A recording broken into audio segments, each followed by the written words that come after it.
welcome to another edition of Inside the Borough, the FAU podcast for and by fans, brought to you by FAUOwlsNest.com. My name is Dan. I'm joined by a couple of fellows, usual guys tonight. How you doing, Jack? Hey, we survived Hurricane Irma, man. Doing great. All right, that's a positive. I did as well. And then back with us again, Shane. How you doing tonight, Shane? Doing good. All right, so let's so unfortunately, because of the storm last week, we weren't able to do a show, but we are back and ready to go tonight. And really tonight we are going to we're recording a little bit later in the week than we would have liked. But we're going to just kind of go through the past two games, the Navy game and the Wisconsin game, and kind of give our thoughts on the offense, defense, how overall, how we played, what our initial thoughts are of the Lane Kiffin era. And so, yeah, I guess we'll get started with that. For me, I didn't see the Wisconsin game because I was driving. I was escaping the storm and helping my parents. So the Navy game, the first thing that jumped out to me is the offense, though it wasn't quite, people's unrealistic expectations. You could see a couple plays that this offense was already miles ahead of last year's offense. It's not even close. Yes, it's there were some miscues and stuff like that, but the way they're able to run the hurry up and things like that in the no huddle was pretty impressive to me. So I think I'll kind of kick it off there. But overall, and again, I didn't see the Wisconsin game, but it sounded like we were respectable. But overall, I think the offense, yes, you could say sometimes that we struggled, but I think come conference time and probably this week against Bethune, we're going to be pretty excited about this offense. Yeah, I mean, you can definitely see the chemistry from the first game to the second game improve. You can see the talent that this offense has is much greater than the talent we had in the previous years. Whether it's Motor getting another year, some new wide receivers that we have, or Parr at the helm, you can definitely see some good things happening. So I agree with you. When it comes to conference play, it should definitely get much better. Yeah, I think there's a lot of small individual things. A lot of people have pointed out to me they feel like offense looks lost at times, or Parr looks lost back there, and it's just not kind of gelling. It looks kind of discombobulated. We kind of knew this was going to happen. Our best player on offense, DeAndre McNeil, showed up a week into fall camp. Give these guys some time. This offense is based off rhythm. If you don't know how it works, basically when they get to line of scrimmage, they get the calls, and it's up to the receivers a lot of times to make choices on which routes they run, and the quarterbacks and everyone else has to kind of be on the same page based on what they're seeing. So when you have a team that has 37 new players from the spring, you're going to see sometimes receivers run routes and not have their head turned at the ball. Sometimes the quarterback back there just looking like, I don't know if these guys are running the right routes. You're just kind of seeing those things.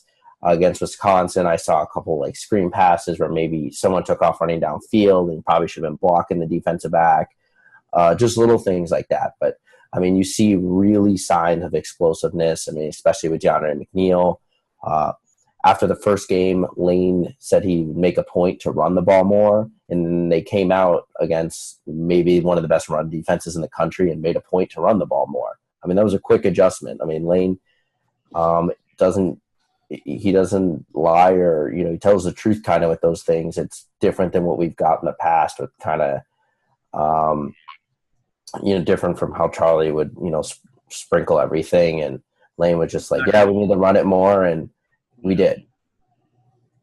Yeah. He's not going to sugarcoat it. That's what he's going to call it the way he sees it. And that's a great point. One of the best run defenses in the nation. And he ran it with Motor. He ran it with Buddy, ran it with Parr. Didn't always work all the time, but at least Wisconsin was forced to respect it. And as you mentioned before we started recording, Shane, that opened up a lot of opportunities with McNeil. the couple plays with McNeil, I mean, the touchdown was broken coverage, and then there was 2 deep post patterns he was hit over the middle. One, unfortunately, was called back for holding. Both of those were in single coverage on the outside. So, I mean, we ran the ball enough to force that. I thought the O-line held up pretty good. I think some of the sacks were just a product of no one being open downfield and Parr trying to make someone happen, and, one of Wisconsin's big D lineman eventually got through. I didn't see any plays where the back was just absolutely blown up in the backfield. A lot of times Motor would have to kind of cut and juke and fight and scrape just to get a couple yards. But, it's getting better. I mean, the improvement I saw from just week 1 to week 2, even from Antonio Wood snapping the ball, just little things. And now, we're going to get into a little bit more of the type of talent we'll see on a week basis with Bethune and then Middle Tennessee coming in. Yeah, and go ahead, Jack. Sorry. Yeah, it's all right. Woods was definitely doing much better with the snaps. Some took too long to get to Parr. Some are a bit still too high, but is nowhere near as bad as we saw in the Navy game. And it goes to just building that chemistry with the quarterback and with the offense in general, especially like you said earlier with those with those receiver option routes. It's going to take some time, and it's good to get some practice, if you will, against better competition. Because then when we start getting into the conference play, like you said, hopefully we can play a lot better. And there was just other factors, even, with all the new players. Remember, Parr wasn't playing in the spring. And then the first couple weeks of camp, he plays with the 3s and 4s, works his way up. So he's only been running with the 1s and 2s for 2 weeks of camps, a month now. And still all that, most of it at the end of camp, he was splitting first-team reps with 2 other quarterbacks. Yeah. I mean, I think the offense isn't so much – the struggle so far isn't on the scheme or – I mean, the talent is definitely there. It's just, they knew, and Lane pointed this out before the season, and it bothers me. Everyone's ignoring that. I mean, he had that quote DeFranks wrote where, this kind of feels like an expansion team. And then people are throwing their arms up when they look kind of disorganized against Navy, who's a team that's been I looked at Navy's coaching staff. Their lowest tenured coach has been there 6 years. So I just don't kind of understand what people were expecting. And, we were kind of hinting at it all week. I know we were just excited for the game and looking forward to it. And there was hope we could go on national TV. But, it's a tough team to play, and they'll end up being a top 25 team and winning 10 games this year. Only struggling against teams that run the triple option like Tulane and Army and maybe like a really good UCF defense. Yeah, I mean, if you look back, you go back to the Navy game, if we don't hike the ball over the quarterback's head 3 times, we probably score, I don't know, at least. I mean, you could say we'd score at least 2 more field goals. I mean, makes it basically an easy 2-possession game, maybe a 1-possession game. So I'm not, like you said, Shane, I think the offense does need a little bit of time, but I think now we should start to see those things. We should start to see those things kind of gel. And I think it's been kind of put out there, but I think, we may or may not get some help at receiver, a couple known names in the next couple weeks. We'll see. I know they've been kind of hush-hush on that, but, Willie Wright was also not playing in the Wisconsin game. He'll be back. I guess there was just a slight ankle sprain. But so really that's 3 out of your top 4 receivers not playing. Yeah. And again, once I'm interested to see, when we start running the ball, or if we could keep running the ball, not running it against Wisconsin. If we can keep a consistent run game against Bethune, we're probably going to have a few more yards.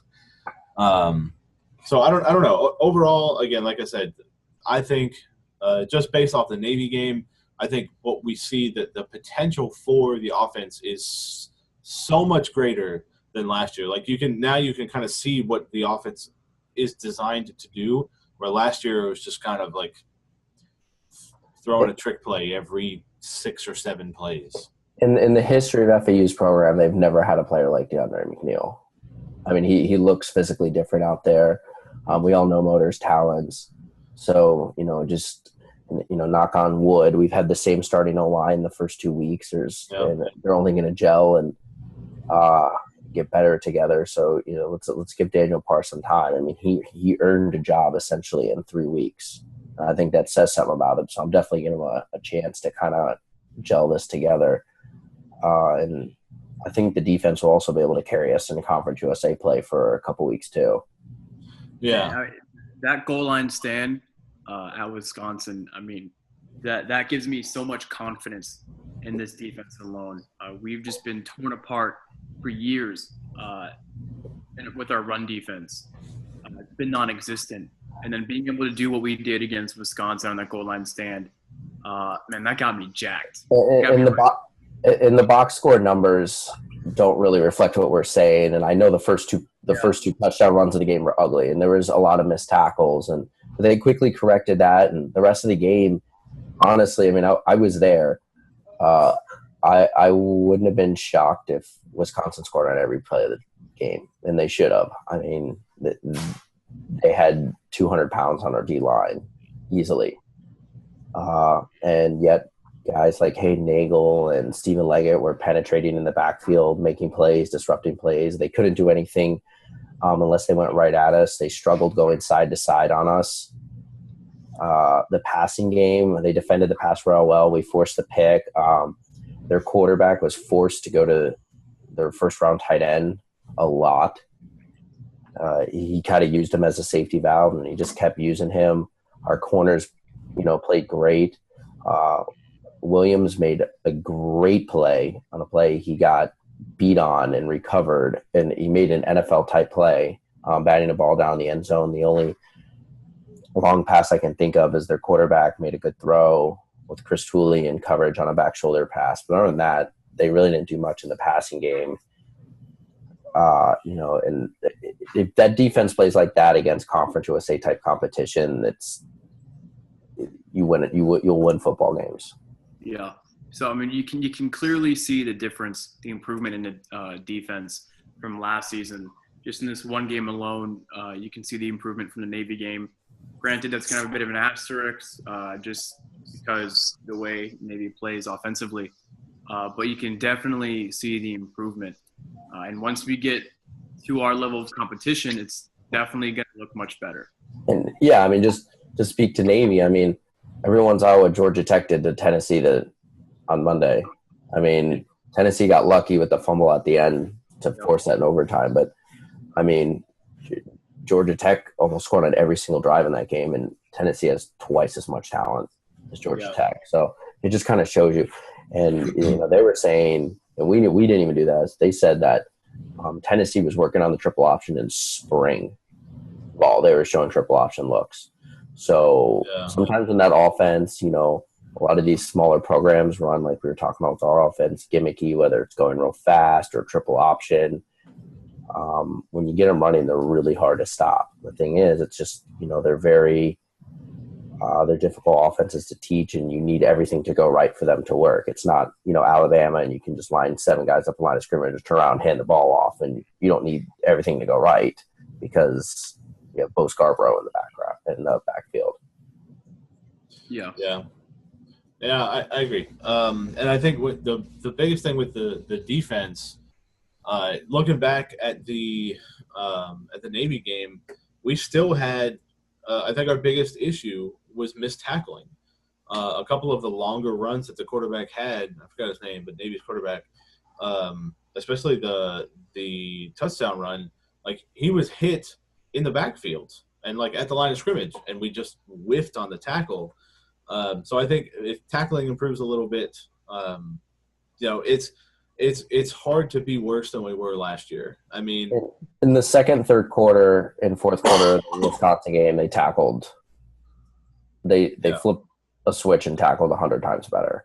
I mean, can they bring that every week? As the field spreads out a little bit more, and we're going to see, when teams like Middle Tennessee come in here and kind of bring the spread and have players like Richie James, be a little bit more open field tackling. So we'll see if it translates, but at this point, I think it will. Yeah, I'm much more optimistic. I mean, I think before I had us at 5 or 6 wins. I'm leaning more towards 6 wins at this point than I was leaning towards 5 wins.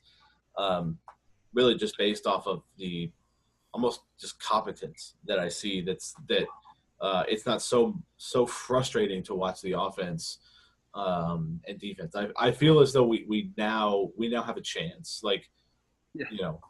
Still, if we win more than 6 games, it's going to be a really, really good year. As Jack said, how many teams go in and stop Wisconsin on 4 downs at the 2-yard line? I mean, that's just a sign. I mean, of just it's there. Just give this a little bit of time. We have championship coaches. This isn't Arkansas's D-line coach, and that's why I have. People are like, why Outcountry? Why have you way more optimistic than you have been in past years? And it's because I understand what type of staff we have here now, and we don't have someone off the about to be fired Brett Bielema tree. Right. We have a head coach. Our head coach has a winning record. And he just football that's. Like we were talking about, things just aren't sugar-coated. I mean, he came out and says, I'm not happy with the offense's play. And, he's just kind of brutally honest with all of it. So, he's not sitting around saying this is good enough. And you see some of the signs, but he's looking at it, and we're looking at it as our fans going, man, like I said, we've never seen DeAndre McNeil before. I mean, there's never been a receiver here even close to that. Yeah. So – I just have a lot of confidence going forward. I still have them. I think they're going to win 7 games in the last 10. I think Conference USA is weak. There is not a team that scares me. I mean, Western Kentucky just lost to couldn't score a point by possibly the worst team in the Big Ten. Right. A garbage Illinois team. They got shut out. We'll talk about Conference USA for a little bit here.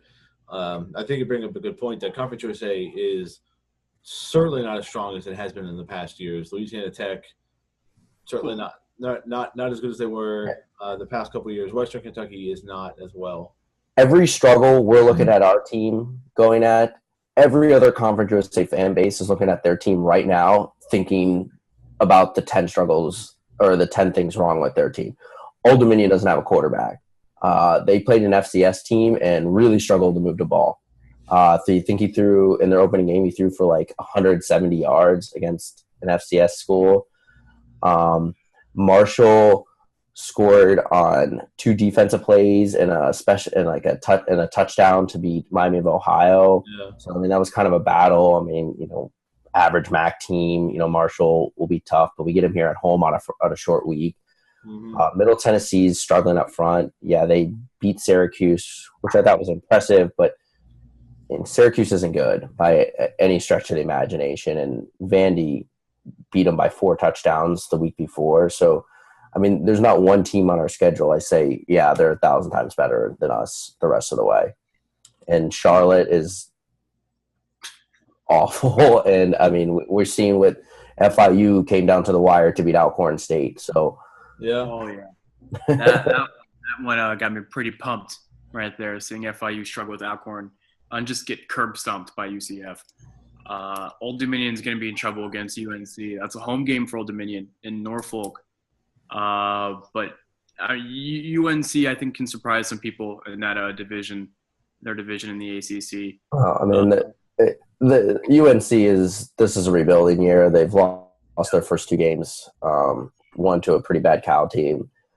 But, I mean, you'll kind of see if Old Dominion gets blown out by UNC, who I don't think is very good, and it just more evidence. I mean, not saying that we're going to win all these games. I think a lot of them are all kind of equal. We have our mistakes. Like a lot of games are going to just come down to the wire, but all these teams are beatable, which you want the conference to progress, but I just don't. I think the conference, talent-wise, is taking a step back this year.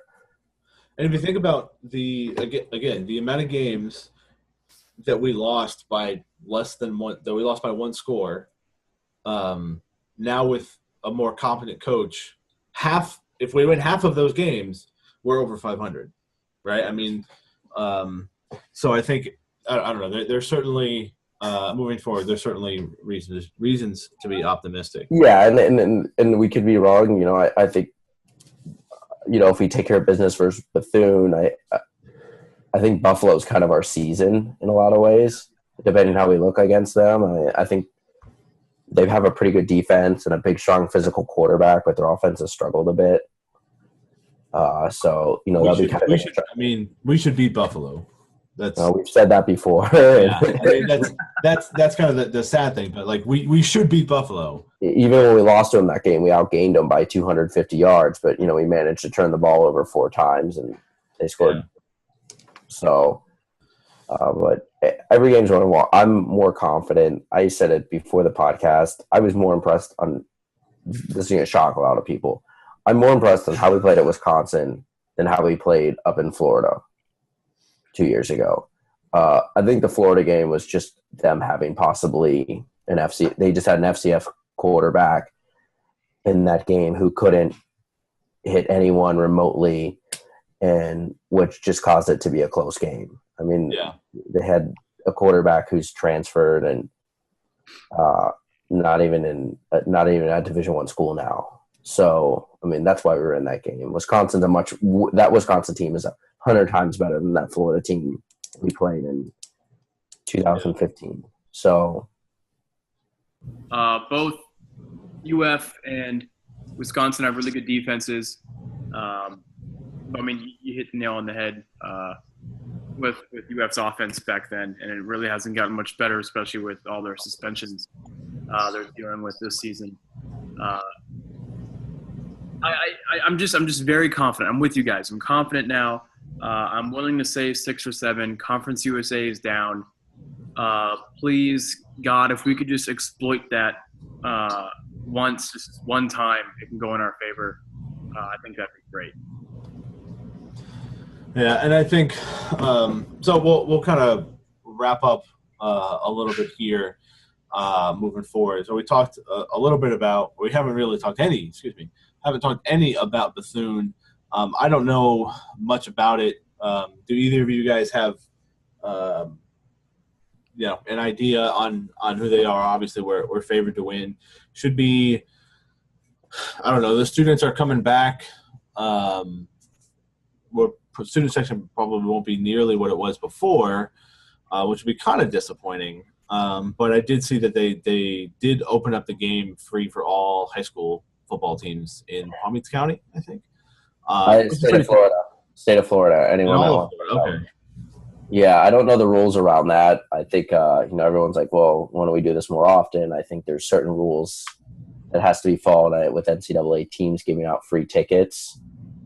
You can't just give out free tickets to boost your attendance. But I think that'll be good. That'll help in the atmosphere. I don't know how many students are going to come back. I wouldn't have high expectations for that. Is Bethune-Cookman's band going to be there? I do not know. I know they should. They were. That was before the storm when we found out. So now we don't know. I know Bethune-Cookman actually kind of had something similar to us. They played Southeast Louisiana and stayed there for like we did for 3 days. So we're both coming off where a team had to stay in a hotel, kind of have an extended road trip. So I hope Bethune travels a little bit. Kind of add to the atmosphere. Bethune's been a pretty good team at the FCS level the last 5 years. I think, I think 4 out of the last 5 years they've had put up 8-9 win seasons. They have a pretty good quarterback. They hung around with Miami for 3 quarters. in that week 1 game. Mm-hmm. They were able to expose Miami's secondary a little bit at times. So they'll present a challenge if you don't come out and dominate them physically like we should. I mean, they beat FIU twice. Now, one on a botched field goal, I want to say, and the other time they just curb stomped FIU. Yeah, they're a very good FCS program. Yeah, they've had a lot of success over the last 5 years. They had a really good coach that left there a couple of years ago, and I think there was a down year after that.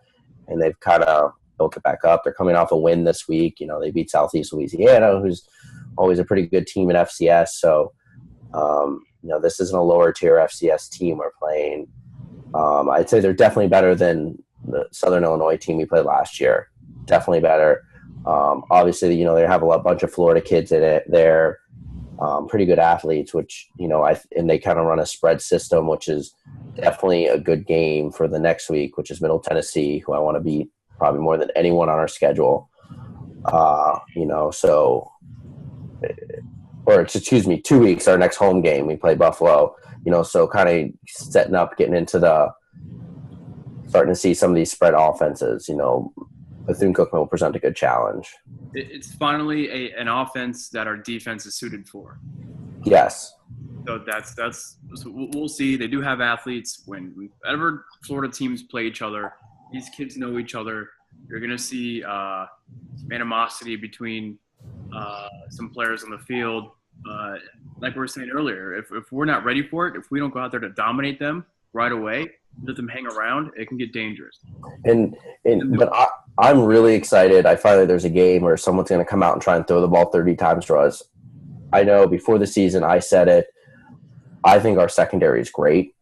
I love our secondary. We have so many talented players. Herb Miller's a different player this year, and he looks a lot bigger. He changed his number last game. I was literally confused the first half of the Wisconsin game. I'm like, who's 21? Miller? Like, I'm looking around. I'm like,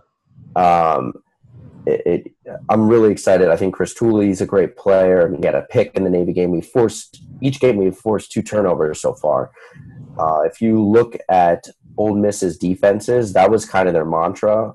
I mean, even though they were paying some players on defense, Ole Miss was still not getting typically the type of recruits the rest of the SEC was getting. I mean, they still had a mix of some 3-stars and some JUCO players in there. Mississippi just, they're kind of always towards the bottom of the SEC recruiting-wise, other than those couple years.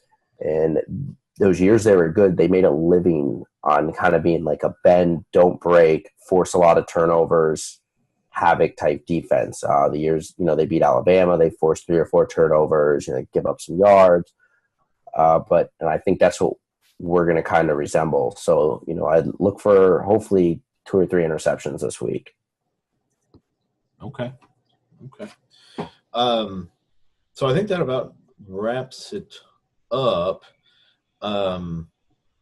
There was, I guess, for those that didn't know, DeAndre Johnson didn't make the trip to Wisconsin. He was admitted to the hospital, and they found, I think he had surgery, already had the surgery, and they found 2 blood clots or a blood clot in his arm. So that's some pretty scary stuff. So who knows when he's going to be back. Yeah, and it kind of explains a lot. I know the whole fall they're like, he's hurt, he's going to come back and he'll play, and then he missed a practice.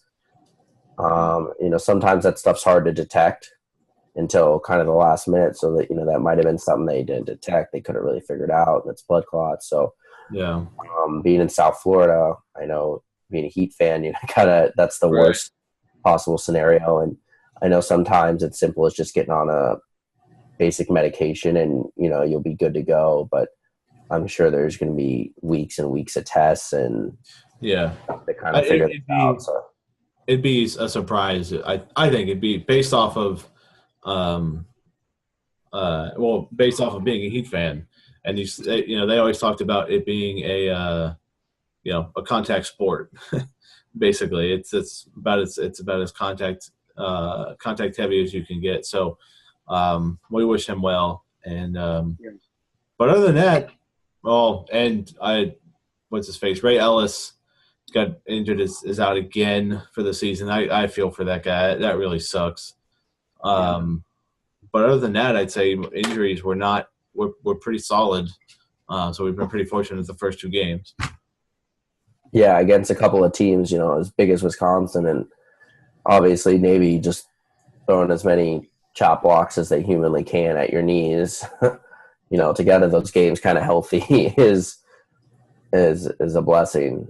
Yeah, and it's good to see Jalen Young be all right after he went down a couple of times in Wisconsin. Shannon was talking about this earlier. The kind of defensive packages we were throwing up against the Badgers. He was practically a linebacker at that point. He had the most tackles on the team, more than Aziz did. He was all over the field, and he acted like a leader. He was just so hyped. Jalen Young is 185-pound strong safety, and he plays like a linebacker. He's not scared to tackle anyone. That's what sometimes during games you see him, the trainers have to go out and pick him up sometimes 2 or 3 times a game. That's just because he plays absolutely fearless sometimes. And every once in a while you'll see him miss a tackle in the backfield, but he makes up for it he did 15 tackles against Wisconsin. Insane. So good to see that he's all right. Let's keep our fingers crossed, man. Fingers crossed that the injury bug stays away. Yeah. So I think that about wraps it up. Hopefully we'll be able to. We're really trying to get a more consistent schedule going and have the shows out earlier in the week. But hurricanes and work and everything just kind of gets in the way. So we thank you guys for staying with us again. Make sure you check us out on SoundCloud. For those that want to listen just through the podcast, just listen to it on your favorite podcasting device. And then we'll also FAUOwlsNest.com and check us out on YouTube as well under FAU Owl's Nest. So for Jack and Shane, thanks so much. We'll hope to be coming back to you next week celebrating a win, and we'll see you next time. Go Owls.